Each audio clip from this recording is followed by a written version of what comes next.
பார்ந்த தமிழ் நேயர்களுக்கு வணக்கம். இன்னைக்கு நம்ம சேனல்ல நேர்காணல் பண்ண போற சிறப்பு விருந்தினர் திரு பிரபாகரன் நடேசன் அவர்கள். அவர் ஸ்பேஸ் சயின்ஸுக்கான அடிப்படை பாடத்தை எழுதி அதை புத்தகமா வெளியிட்டிருக்காரு. நம்மளுடைய இந்த ஸ்பாட்லைட் நிகழ்ச்சியில அவர் தன்னுடைய புத்தகத்தை பத்தின சிறப்புகளை சொல்லுவாரு. நாமும் நமக்கான சந்தேகங்கள் கேள்விகள் ஏதாவது இருந்ததுன்னா அவர்கிட்ட கேட்டு தெரிஞ்சுக்க போறோம். வணக்கம் ஐயா. எங்க சேனல்ல உங்களை வரவேற்கிறதுல மிக்க மகிழ்ச்சி. வணக்கம். ஆதிரா கேஃபே சேனலுக்கு என்னுடைய மனமார்ந்த வாழ்த்துக்கள். ஸ்பேஸ் சயின்ஸுக்கான ஃபண்டமெண்டல் தியரியை நான் எழுதியிருக்கேன்.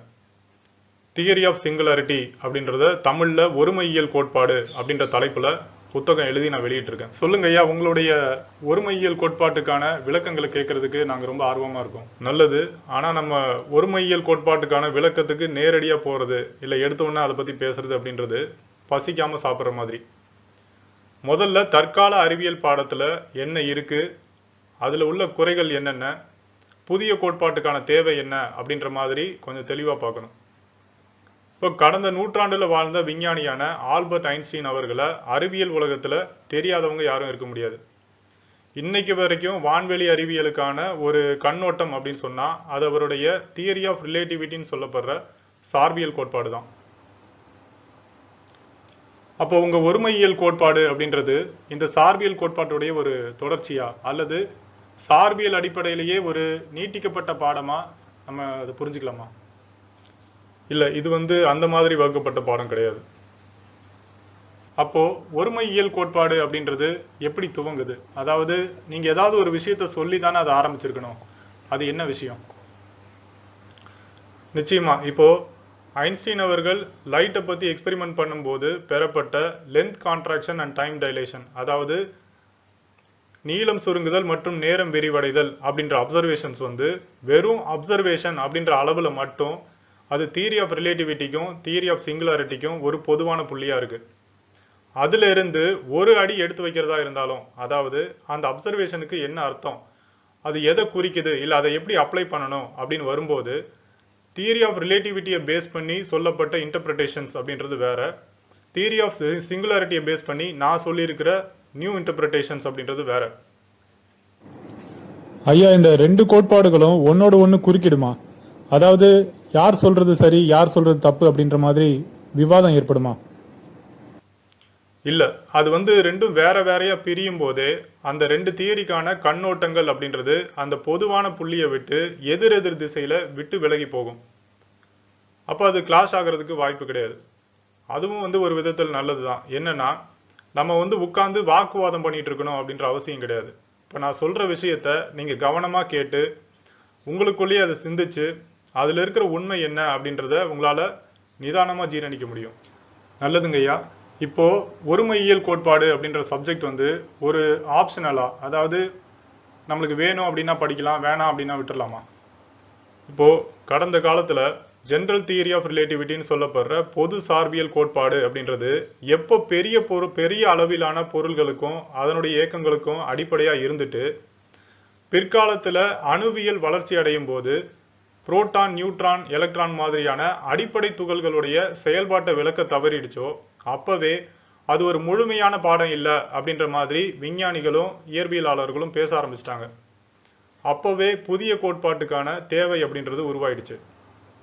ஐயா, எனக்கு இதுல ஒரு சந்தேகம் இருக்கு. என்னன்னா, அணுவியல் அப்படின்றது ரொம்ப நுட்பமானது, ரொம்ப ரொம்ப அடிப்படையானது. ஏன்னா அங்கிருந்து தான் எல்லாமே தொடங்குது. இப்போ ஒரு துகள் அப்படின்றதுல இருந்து ஆரம்பிச்சு பல துகள்கள் சேர்ந்து தான் ஒரு பொருள் அப்படின்றதே உருவாகுது.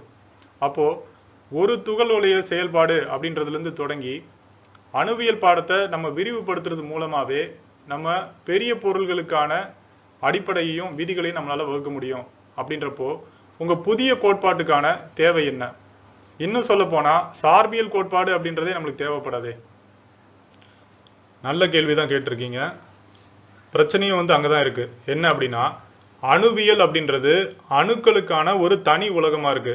அங்க அணுக்கள், துணை அணுக்களா இருக்கிற இந்த அடிப்படை துகள்கள் இது எல்லாமே இயற்கையிலே அதுக்குன்னு ஒரு இயல்போட இருக்கும். அதாவது அதுக்குன்னு ஒரு ஸ்பின், அதுக்குன்னு ஒரு சார்ஜ் அப்படின்ற மாதிரி அது சுதந்திரமா சுத்தி தெரிஞ்சிட்டு இருக்கும். இப்போ அதை நம்ம பார்ட்டிகல் பிஹேவியர் அப்படின்னு சொல்றோம். அந்த பிஹேவியரை நம்ம எப்படி பயன்படுத்திக்கிறோம், எந்த அளவுக்கு பயன்படுத்திக்கிறோம் அப்படின்றது தான் டெக்னாலஜியும் டெக்னாலஜி டெவலப்மெண்ட்டும். இப்போ அதில் நம்ம எவ்வளோ விஷயங்களை கண்டுபிடிச்சாலும் அந்த வளர்ச்சி அப்படின்றது அந்த அணு உலகம்னு சொல்லப்படுற அந்த வரம்புக்குள்ள தான் இருக்கும். அதை விட்டு வெளியில வராது. அப்போ குவாண்டம் மெக்கானிக்ஸ் அப்படின்றது விதிகளுக்கு உட்பட்டது இல்லை அப்படின்றதுனால தான் ஜெனரல் ரிலேட்டிவிட்டியால அதுக்கான அடிப்படையை விளக்க முடியல.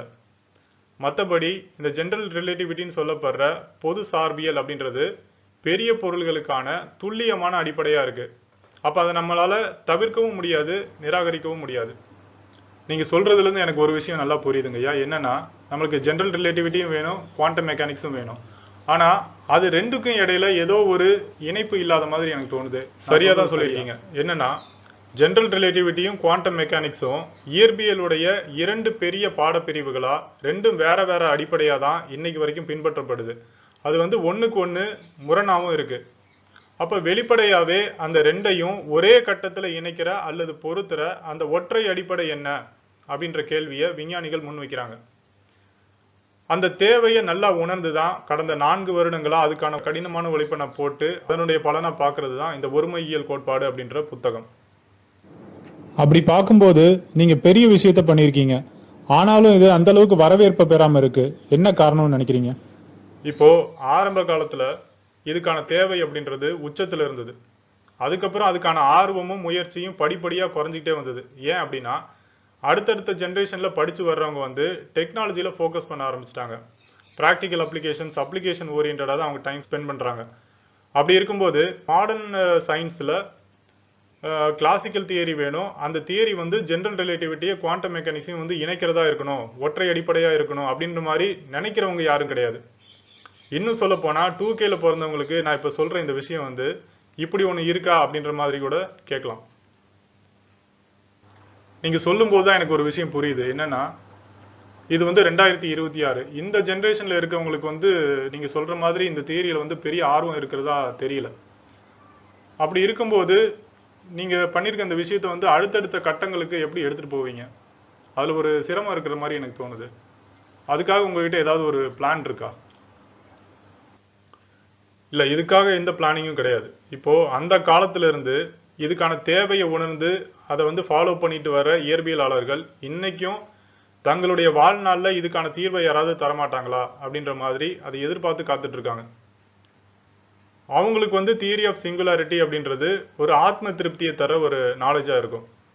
இப்ப இந்த ஜெனரேஷன்ல இருக்கிறவங்களுக்கு இதோட முக்கியத்துவத்தை புரிய வைக்கணும் அப்படின்னா அது ஒரு டெக்னிக்கல் ஸ்டடியா கொடுத்தோம் அப்படின்னாலே அது உங்களுக்கு புரியும், பிடிக்கவும் செய்யும்.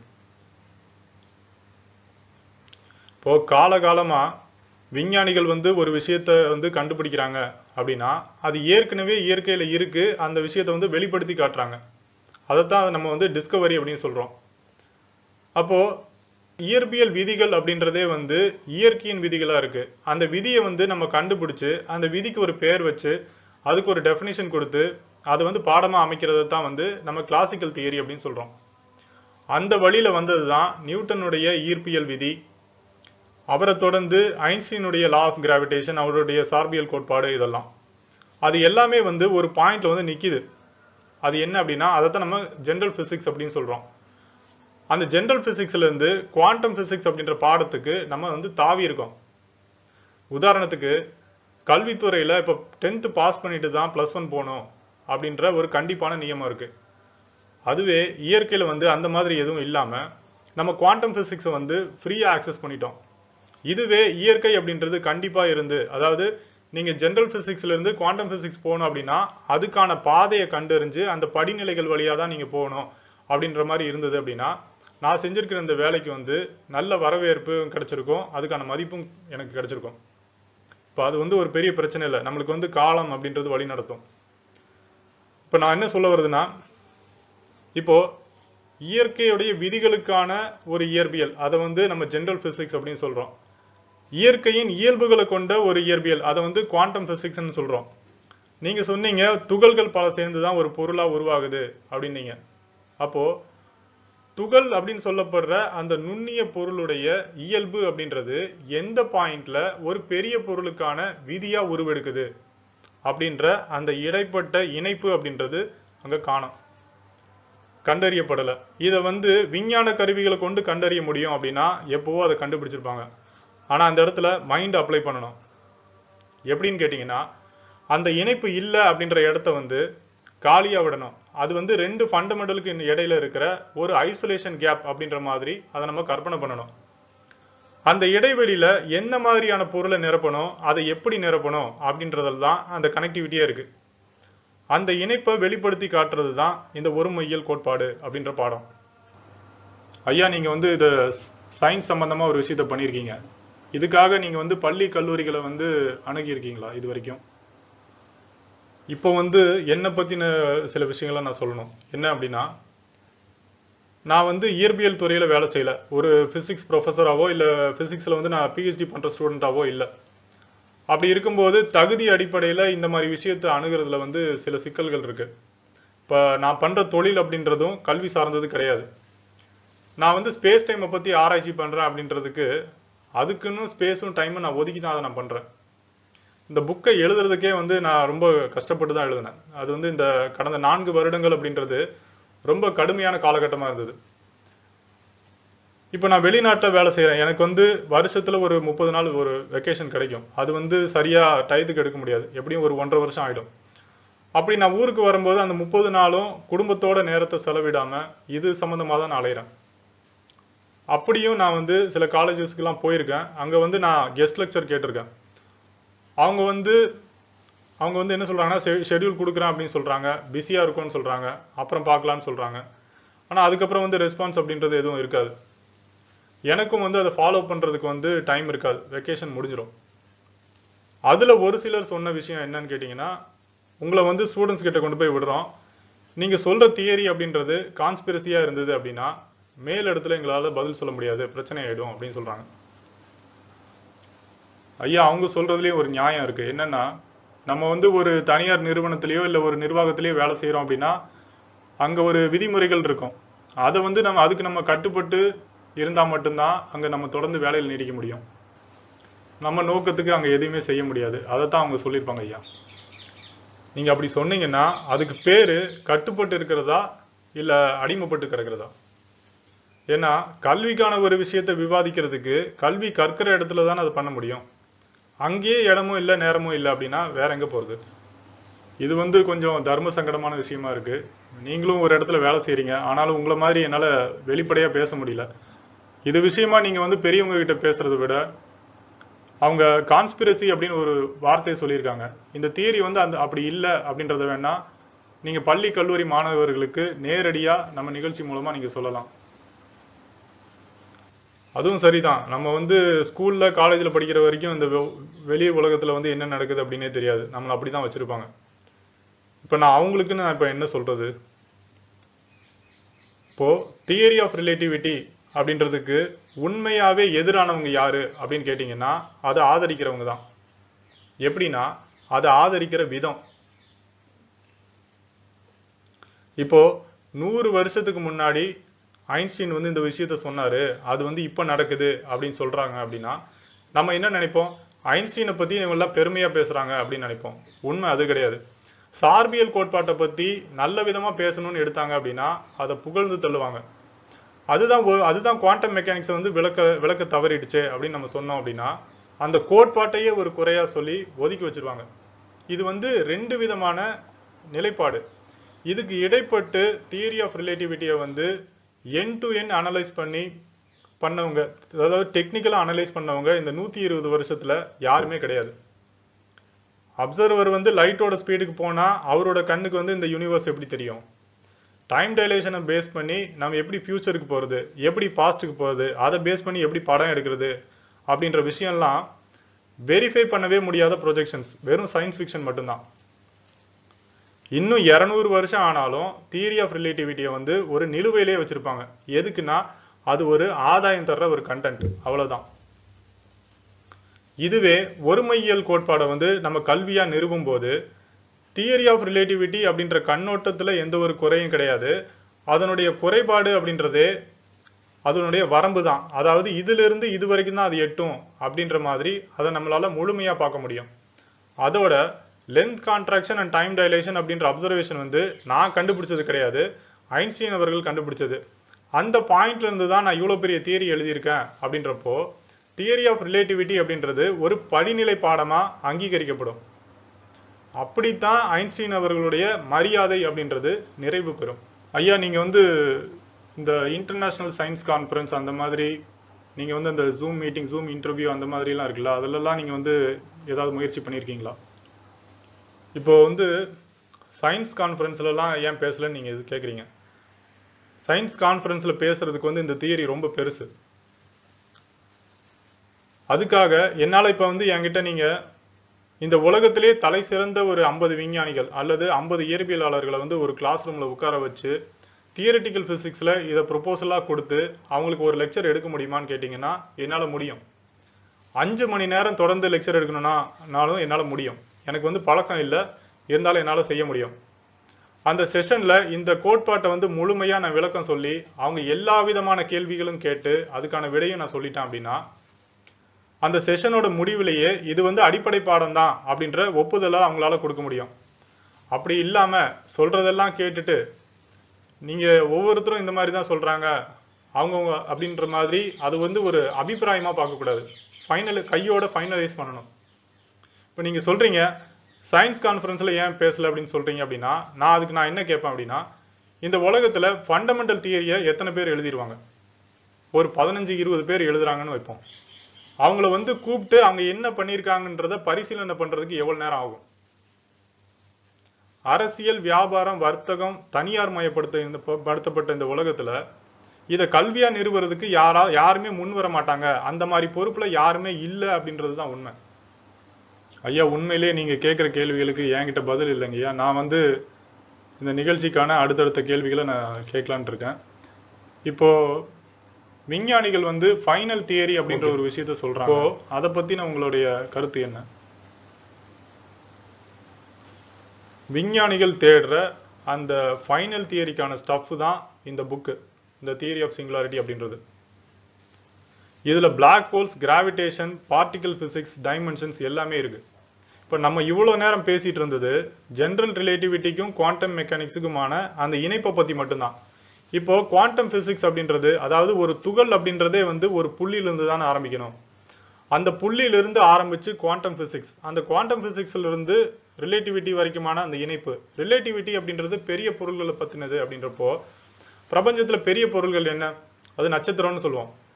அந்த நட்சத்திரம் வந்து பிரேக் டவுன் ஆகி ஒரு பிளாக் ஹோலா மாறுது. அப்போ ஒரு புள்ளியிலிருந்து ஆரம்பிச்சு ஒரு புள்ளியில முடியுது அப்படின்ற மாதிரி ஸ்பேஸ் டைம் மீடியம்னு சொல்லப்படுற அந்த இடகால ஊடகம் அப்படின்றதே வரையறுக்கப்பட்டது தான் அப்படின்னு சொல்லி finite structure of space time அப்படின்ற டயக்ராமும் நான் போட்டிருக்கேன்.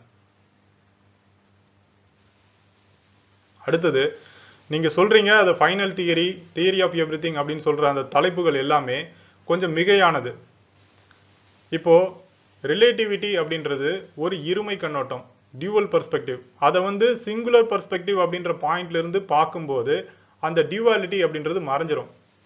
அந்த அடிப்படையில தான் இந்த புத்தகத்துக்கு வந்து நான் தியரி ஆஃப் சிங்குலாரிட்டி, ஒருமையியல் கோட்பாடு அப்படின்ற பேரு நான் வச்சிருக்கேன். அது வந்து பாடத்துக்கு பொருத்தமானது, போதுமானது. ஏன் நீங்க சொல்ற அந்த black holes, gravitation, quantum gravity இதெல்லாமே வந்து பாத்தீங்கன்னா தியரிட்டிக்கல் பிசிக்ஸ்ல மணிக்கணக்கில் பேசுற டாபிக்ஸா இருக்கு. அப்படி இருக்கும்போது அந்த விஷயத்தெல்லாம் நீங்க உங்க புக்ல சொல்லியிருப்பீங்க அப்படின்றது வந்து கொஞ்சம் ஆச்சரியமா தான் இருக்கு. இப்போ இதுல ஆச்சரியப்படுறதுக்கு எதுவுமே இல்லை. என்னன்னா பிளாக் ஹோல்ஸ், கிராவிடேஷன் அப்படின்றதெல்லாம் ஒரு தலையும் இல்லாத வாலும் இல்லாத கான்செப்டா இருக்கிற வரைக்கும் ஒரு பூதகரமா தெரியும். இப்போ அதுவே வந்து நீங்க ஒரு ஐடியால நீங்க அதை டெரைவ் பண்ணிட்டு போகும்போது அது எல்லாமே தானாவே அதுக்குள்ள அடங்கும். இப்போ நீங்க வந்து black holes, gravitation, particle physics அப்படின்னு சொல்லிட்டு நீங்க வீடியோ சர்ச் பண்ணீங்க அப்படின்னா ஆயிரக்கணக்கான வீடியோஸ் வந்து உங்களுக்கு கிடைக்கும். இப்போ உங்களுக்கு ஃபேவரட்டான ஒரு சயின்ஸ் வீடியோஸ் போடுற யூடியூபரோ இல்ல தியரிட்டிக்கல் பிசிக்ஸ் ப்ரொஃபஸரையோ வந்து நீங்க பிளாக் ஹோல்ஸை பத்தி எக்ஸ்பிளைன் பண்ணுங்க அப்படின்னு சொன்னா அவங்க உடனே அதை பத்தி பேச ஆரம்பிச்சிருவாங்க. ஏன் அப்படின்னா அவங்க வந்து அதை ஒரு கண்டென்ட்டா ப்ரிப்பேர் பண்ணியிருப்பாங்க. அவங்க வந்து விஞ்ஞான தரவுகளை வச்சு அவங்க பேசுறாங்க. இதுவே ஒரு முழுமையான பாடத்தை எழுதி இருக்கிற என்கிட்ட வந்து பிளாக் ஹோலை பத்தி நீங்க சொல்லுங்க, அதாவது எங்களுக்கு வந்து பிசிக்ஸ்ல அநேகமா எல்லா விஷயமும் தெரியும், நீங்க பிளாக் ஹோலை பத்தி ஏதாவது சொல்லுங்க, அது வந்து புதுசா இருக்கான்னு நாங்க பாக்குறோம்னு சொன்னீங்கன்னா அது அந்த மாதிரி பண்ண முடியாது. நான் பாடத்தை வந்து எங்கிருந்து ஆரம்பிக்கிறேனோ அங்கிருந்து கட்டாயம் நீங்க அதை கவனிச்சே ஆகணும். எந்த பாயிண்ட்ல அது பிளாக் ஹோல்ஸ் அப்படின்ற டாபிக் வருதோ அங்கதான் நீங்க அதை பத்தி தெரிஞ்சுக்க முடியும். இன்னும் சொல்ல போனா பிளாக் ஹோல் அப்படின்ற டேர்மே வந்து தப்பானது அப்படின்ற ஜஸ்டிபிகேஷனுமே அந்த வழியில தான் என்னால கொடுக்க முடியும். இப்போ இதை வந்து நான் ஒரு கம்ப்ளீட் தியரின்னு சொல்றதுக்கே ஒரு காரணம் இருக்கு. ஆரம்பத்துல நான் இன்டர்நெட்ல ஒரு சில விஷயங்கள் படிச்சேன். என்ன அப்படின்னா, குவாண்டம் பிசிக்ஸ் அப்படின்றது ரொம்ப மிஸ்டீரியஸ் ஆனது, ரொம்ப மர்மமானது, அதனுடைய அடிப்படையை வந்து ஜெனரல் ரிலேட்டிவிட்டியால விளக்க முடியல. ஐன்ஸ்டீன் அவர்கள் சொன்னது என்னன்னா, பிரபஞ்சத்திலேயே வந்து அதிவேகமானது அப்படின்றது ஒளிதான், ஒளியை மிஞ்சின வேகம் இல்லை அப்படின்னு சொன்னாரு. பிற்காலத்துல அணுவியல்ல வந்து குவாண்டம் என்டாங்கிள்மெண்ட்னு சொல்லப்படுற ரெண்டு துகள்களுக்கு இடையில இருக்கிற தொடர்பு அப்படின்றது தூரத்தை பத்தினதே கிடையாது, தூர நேரத்தை பத்தினதே கிடையாது. ஒரு துகள்ல ஏற்படுற மாற்றம் அப்படின்றது இன்னொரு துகள்ல அதுக்கான விளைவு உடனே தெரியும். அந்த ரெண்டு துகள்களை பிரபஞ்சத்துடைய ரெண்டு எல்லையில வச்சாலும் ஒரு துகள்ல ஏற்படுற மாற்றம் இன்னொரு துகளை பாதிக்கும். அப்படின்றப்போ அந்த வேகம் எத்தகைய வேகம் அப்படின்றத, அது வந்து ஒரு கிறுக்குத்தனமான செயல், ஸ்பூக்கி ஆக்ஷன் அட் டிஸ்டன்ஸ் அப்படின்னு ஐன்ஸ்டீன் அவர்கள் அது குறிப்பிடுறாரு. நான் படிச்சது, இன்டர்நெட்ல படிச்சது வந்து இவ்வளவுதான். அதை வச்சு ஜெனரல் ரிலேட்டிவிட்டிக்கும் குவாண்டம் மெக்கானிக்ஸுக்குமான கம்பேட்டிபிலிட்டிக்கு மட்டும்தான் நான் ஆரம்பத்தில் ஒர்க் பண்ணேன். அதை வந்து முடிச்சிட்டேன். ஆனா அதோட என்னால பாடத்தை வந்து நிறைவு செய்ய முடியல. அது வந்து தொடர்ந்து போய்கிட்டே இருந்தது. அந்த வழியில டெரைவ் பண்ணது தான் பிளாக் ஹோல்ஸ், கிராவிடேஷன் அப்படின்றதெல்லாம். இப்போ நியூட்டனுடைய கிராவிடேஷன் அப்படின்றது எங்க ஆரம்பிச்சது? ஒரு ஆப்பிள் வந்து மரத்துல இருந்து பூமியில விழுகுது அப்படின்னா பூமிக்கு வந்து ஒரு ஈர்ப்பு விசை இருக்கு அப்படின்னு சொன்னாரு. அங்கிருந்து தான் ஆரம்பிச்சது. அது வந்து எங்க போய் முடிஞ்சது அப்படின்னா, சூரியனுக்கு மிக அருகில் இருக்கிற புதன்கோளுடைய சுற்றுவட்ட பாதையா வந்து ப்ரெடிக்ட் பண்ணும்போது ஐன்ஸ்டீனுடைய ஃபார்முலா படி அது இல்லை. அங்க ஏதோ ஒரு ஃபேக்டர் வந்து மறைவா இருந்தது. அப்ப அவருடைய லா ஆஃப் கிராவிடேஷன் அப்படின்றது அதோட நிக்குது.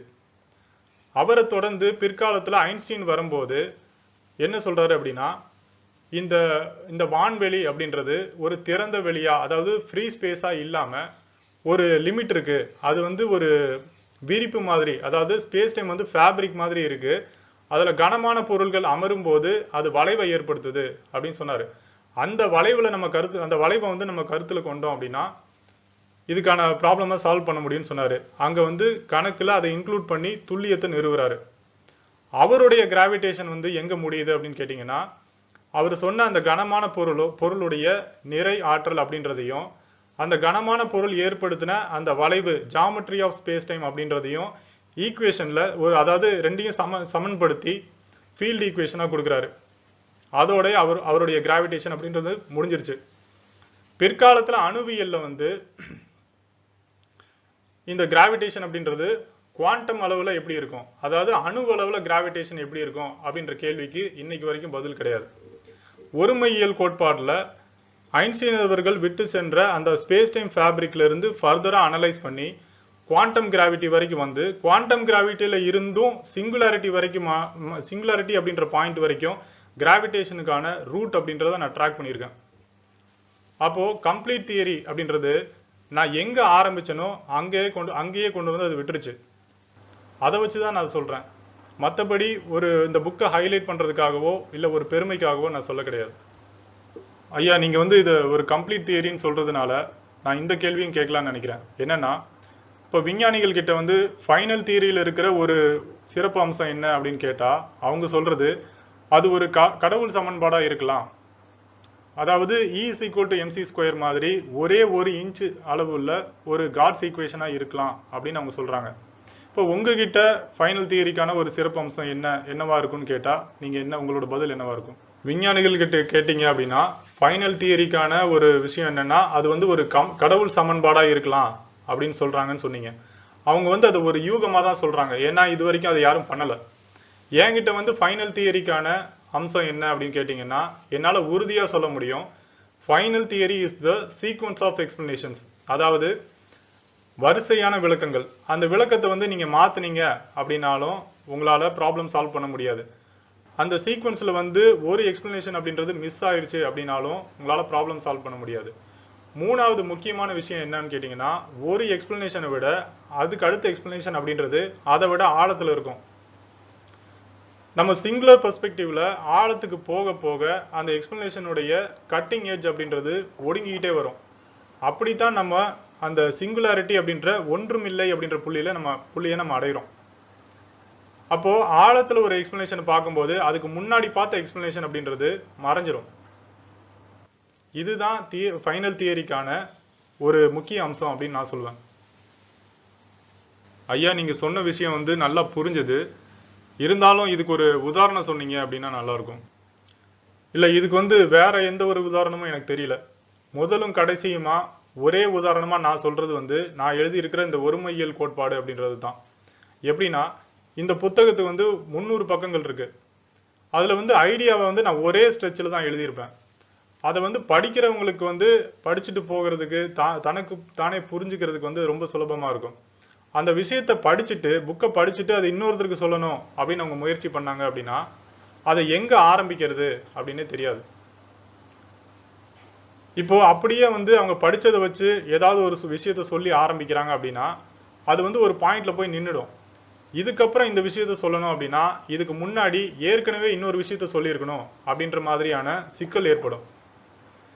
இந்த டெக்னிக்கல் நாலேஜ் அப்படின்றது வந்து ஒரு ஃபார்மேட்ல இருக்கு. அது எப்படின்னு கேட்டீங்கன்னா, நம்ம முன்னோர்களா இருக்கிற சித்தர்களுடைய நூல்களை படிச்சீங்க அப்படின்னா அதை வந்து நீங்க இது வந்து முதல், இதுக்கு 2வது, இது 3வது அப்படின்ற மாதிரி நம்ம படிக்க முடியாது. அதை பாதியில படிச்சுட்டும் வைக்க முடியாது. அந்த புக்கை நீங்க வந்து முழுமையா படிச்சீங்க அப்படின்னா தான் அதுல இருக்கிற ஒரு ஓவரால் ஐடியான்றது புரியும். இதுவும் அதே மாதிரி தான் இருக்கு. ஒருவேளை அந்த காரணத்தினால தான் இந்த நாலேஜ் அப்படின்றது ஒரு சீக்ரெட்டா ப்ரிசர்வ் ஆயிருக்கு அப்படின்றது கூட நம்ம சொல்லலாம். இதுக்காக ஒரு பாட்டே இருக்கு. என்னன்னா, செய்ய தெங்கிலே இளநீர் சேர்ந்த காரணங்கள் போல் ஐயன் வந்து என் உளம் புகுந்து கோயில் கொண்ட பின் வையகத்தில் மாந்தர் முன்னம் வாய் திறப்பது இல்லையே அப்படின்னு ஒரு சித்தர் பாட்டு இருக்கு. இதுல என்ன சொல்ல வராங்கன்னா, இறைவன் அப்படின்றவரு என்னோட உள்ளத்துல புகுந்ததுக்கு அப்புறம் இந்த உலகத்துல இருக்க மக்கள் கிட்ட என்னால பேச முடியல அப்படின்றது நேரடியான ஒரு அர்த்தம். இன்னொரு அர்த்தம் என்னன்னு கேட்டீங்கன்னா, நம்ம பொது இயற்பியல் விதிகள் எப்படியோ அதே மாதிரி தான் நம்ம உலக வாழ்க்கைக்கான நியதிகள் அப்படின்றத எல்லாருக்குமே தெரிஞ்ச ஒரு விஷயம். ஒரு சிலர் வந்து அதுல இருந்து நழுவி பார்ட்டிகல் நேச்சருக்கு போயிடுவாங்க. அந்த குவாண்டம் நேச்சர்ல இருந்து அந்த குவாண்டம் நேச்சரை வந்து மைண்ட் அந்த பாயிண்ட்டுக்கு போனதுக்கு அப்புறம் அங்கிருந்து இந்த உலக வாழ்க்கையை பார்த்தாங்க அப்படின்னா இந்த வாழ்க்கை அப்படின்றது நம்ம நினைச்சிட்டு இருக்கிற மாதிரியே இல்லை அப்படின்ற விஷயத்த தான் உணருவாங்க. ஆனா வந்து அதை வந்து சமுதாயத்தில் இருக்கிற மக்கள் கிட்ட அதை சொல்லணும் அப்படின்னு நினைக்கும் போது அவங்களால வந்து அது எங்க ஆரம்பிக்கணும் அப்படின்னே தெரியாது. அதைத்தான் வந்து இளநீர் சேர்ந்த காரணங்கள் போல், அதாவது இளநீருக்குள்ள அந்த தேங்காய்க்குள்ள சிக்கிக்கிட்டு இருக்கிற அந்த நீரை போல தான் உணர்ந்த விஷயம் அப்படின்றது தனக்குள்ளேயே சிக்கிட்டு இருக்கு. அதை வார்த்தையா என்னால வெளிப்படுத்த முடியல அப்படின்றது தான் அவங்க சொல்றாங்க. அப்போ இந்த தியரி ஆஃப் சிங்குலாரிட்டி அப்படின்றதும் அதே மாதிரி அதோட ஃபார்மேட் எப்படி இருக்கு அப்படின்னு கேட்டீங்கன்னா, அதை சாப்டரா பிரிக்கணும்னு நினைச்சீங்க அப்படின்னா அது வந்து அப்பதான் அதோட காம்ப்ளிகேஷன் அப்படின்றது தெரியும். இப்போ எல்லா ப்ராப்ளமையும் சால்வ் பண்ற ஒரு ஃபைனல் தியரியில வந்து அதோட ஃபார்மேட்லயே இப்படி ஒரு சிக்கல் இருக்கு அப்படின்னா அதுக்கு ஒரு தீர்வு இருக்கணும்ல. அந்த தீர்வு என்ன அப்படின்றதையும் நான் சொல்லிடுறேன். இது வந்து இந்த புத்தகத்துக்கு வந்து 4 முனை இருக்கு. 4 முனையில இருந்து இந்த புத்தகத்துடைய கோர், அந்த சப்ஜெக்டோடைய கோருக்கு போக முடியும். அந்த 4 தலைப்புகளை வந்து 4 பேரு அவங்களுக்குன்னு ஒரு தலைப்பை எடுத்து மனசுல பதிய வச்சுக்கிட்டு இந்த புக்கை படிச்சாங்க அப்படின்னா அவங்க விவாதிக்கும் போது குழப்பங்கள் ஏற்படாது. அது என்னென்ன தலைப்பு அப்படின்னு நான் சொல்றேன். முதல் தலைப்பு வந்து true interpretation of length contraction and time dilation. 2வது டைமென்ஷன்ஸ் ஆஃப் ஸ்பேஸ் டைம். 3வது ரூட் ஆஃப் கிராவிடேஷன். 4வது compatibility between general relativity and quantum mechanics. இதை வந்து இன்னைக்கு வரைக்கும் நீங்க பாத்தீங்கன்னா இதை சால்வ் பண்றதுக்கு ஒரு சின்ன க்ளூ கூட இல்லாம இருக்காங்க. ஆனா அது வந்து 4 தலைப்புல வந்து அதை வந்து பேஸ் பண்ணி அதை நம்மளால சால்வ் பண்ண முடியும் அப்படின்றது நான் இந்த சப்ஜெக்டா நான் கொடுத்துருக்கேன். அவ்வளவுதான். இப்போ நான் சொல்ற இந்த விஷயங்கள் எல்லாமே வந்து உண்மையா இருக்கும் அப்படின்னு உங்களால நம்ப முடியுதா? இல்ல நான் ஃபைனல் தியரியை வந்து எழுதியிருப்பேன் அப்படின்னு உங்களுக்கு தோணுதா? என்ன தோணுது சொல்லுங்க. ஐயா, நீங்க இதுக்காக ஒரு ஒர்க் பண்ணாம இந்த மாதிரிலாம் நீங்க பேச முடியாது அப்படின்றத கவனிச்சாலே நீங்க இந்த விஷயத்த கண்டிப்பா பண்ணியிருப்பீங்க அப்படின்றத என்னால் நம்ப முடியுது. அது மட்டும் இல்லாம இந்த புக்கை வந்து புரிஞ்சுக்கணும் அப்படின்னா அதை வந்து சொல்றவங்களும் படிச்சிருக்கணும், அதை கேட்கறவங்களும் படிச்சிருக்கணும் அப்படின்னு ஒரு விஷயம் சொன்னீங்க. இந்த புக்கை நான் படிக்கவே இல்லை, ஆனாலும் நீங்கள் வந்து அதை பற்றி சொன்ன விதத்திலேயே அந்த பாடம் வந்து அந்த பாடத்தை வந்து ஒரு முழுமையானது தான் அப்படின்ற ஒரு விஷயத்தை எனக்கு உணர்த்தியிருக்கீங்க. முழு நேர வேலை செய்கிறவங்க அதை தாண்டி ஒரு விஷயத்தை வந்து நினச்சி கூட பார்க்க முடியாத ஒரு காலகட்டத்தில் நீங்கள் வந்து வேலை செஞ்சுட்டு ஒரு இடத்துல வேலை செஞ்சுட்டு இந்த மாதிரி ஒரு விஷயத்த வந்து நேரம் ஒதுக்கி பண்ணியிருக்கீங்க அப்படின்றப்போ உங்களுடைய கடின உழைப்பும் உங்களுடைய பெரிய முயற்சியும் நிச்சயமாக வீண் போகாது. நம்மளுடைய இந்த நிகழ்ச்சியில் உங்கள் புத்தக அறிமுகத்துக்கு தேவையான எல்லா விஷயத்தையும் நம்ம பேசியிருப்போம் அப்படின்னு நான் நம்புகிறேன். உங்களுடைய முயற்சிக்கு எங்களுடைய பாராட்டுக்கள். எங்கள் சேனல் சார்பாக நீங்கள் வெற்றி பெற என்னுடைய மனமார்ந்த வாழ்த்துக்கள். நன்றி ஐயா. உங்கள் ஆதரவுக்கு மிக்க நன்றி.